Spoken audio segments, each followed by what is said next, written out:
انشاءاللہ عمران خان صاحب کے ویژن کو آزاد کشمیر میں لے کے آئیں گے، اور آج کی شام انشاءاللہ آزاد کشمیر میں پی ٹی آئی کی حکومت کا نکارہ بچ جائے گا۔ ہم چاہتے ہیں کہ سب سے بڑی ڈیمانڈ اوورسیز کشمیری کی یہ ہے کہ ہم لوگوں کے لیے یہاں جب ہم واپس آئیں، ہمارے بچوں کے لیے یہاں اچھا معیاری تعلیم کا نظام، اچھا معیاری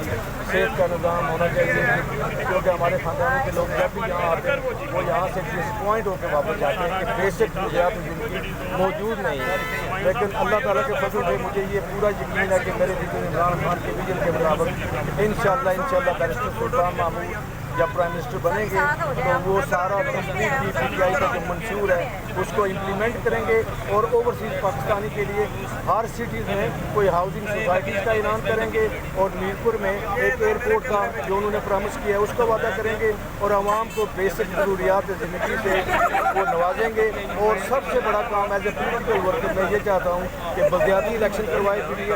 آزاد کشمیر میں حکومت بنانے کے بعد، اور تمام قسم کی پاورز کو نچلی سطح پہ منتقل کیا جائے جو عمران خان صاحب کا اوریجنل وعدہ تھا ہم لوگ۔